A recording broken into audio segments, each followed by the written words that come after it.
YCP కీలక నేత MP Vijayasai Reddy ఢిల్లీలో మీడియాతో మాట్లాడుతూ చంద్రబాబు పై నిప్పులు జరిగారు. ఆయన మీద పరువు నష్టం దావా కూడా వేస్తానని కూడా హెచ్చరించారు. దాని కారణం తన మీద లుకౌట్ నోటీసులు ఇచ్చినందుకని ఆయన ఫైర్ అయ్యారు. తన పరువుకు భంగం కలిగించి తన ఇమేజ్ని దెబ్బతీసే విధంగా బాబు వ్యవహరిస్తున్నారని విజయసాయిరెడ్డి మండిపడ్డారు.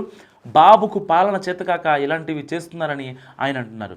కాకినాడ పోర్టులో అక్రమాలు జరిగాయని అంటున్నారని, తనను మధ్యలోకి తెచ్చి లుకౌట్ నోటీసులు ఇవ్వడం ఏంటని ప్రశ్నించారు విజయసాయిరెడ్డి. నిజంగా అక్కడ అవినీతి అక్రమాలు బయటపడాలి అంటే సిబిఐ విచారణకు ఆదేశించాలని ఆయన డిమాండ్ చేశారు. ఈ సందర్భంగా ఆయన చంద్రబాబు, లోకేష్ల మీద కూడా విరుచుకుపడుతూనే అదే సమయంలో పవన్ కళ్యాణ్ని మెచ్చుకునేలా మాట్లాడారు. ఏపీలో పాలన చేయాలి అంటే బాబు, లోకేష్ల కంటే కూడా పవన్ బెస్ట్ లీడర్ అవుతారంటూ కితాబిచ్చారు. మరి పవన్ని సడన్గా విజయసాయిరెడ్డి ఎందుకు పొగిడారన్నదే చర్చనీయాంశంగా మారింది. గతంలో ఒక ఇంటర్వ్యూలో కూడా ఆయన తాను పవన్ని విమర్శించకపోవడానికి కారణం ఆయన తనకు మిత్రుడని చెప్పారు. ఇప్పుడు చూస్తే పవన్ బెస్ట్ అంటున్నారు. సో దాంతోనే ఇది ఒక వైరల్గా మారుతుంది. ఏపీలో చూస్తే టీడీపీ కూటమిలో జనసేన ఉంది. కాకినాడ పోర్టు నుంచి అక్రమంగా బియ్యం పంపిణీ జరుగుతుందన్నది కూడా పవన్ లేవనెత్తిన ఇష్యూనే. అయితే ఆయనే స్వయంగా సముద్రంలోకి వెళ్ళి మరి అక్కడ షిప్ని తనిఖీ చేశారు. మరి పవన్ ఆ విధంగా ఆ విషయంలో సీరియస్ యాక్షన్ కూడా కోరుకున్నారు. టీడీపీ కూటమి ప్రభుత్వం కూడా దాని మీద ఫోకస్ పెట్టింది.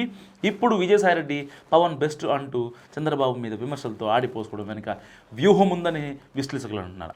అయితే బాబుని విమర్శించే క్రమంలోనే అదే కూటమిలో ఉన్న పవన్ మంచి పాలన ఆయన కంటే ఇస్తారని విజయసాయిరెడ్డి చెప్పి ఉంటారని అంటున్నారు.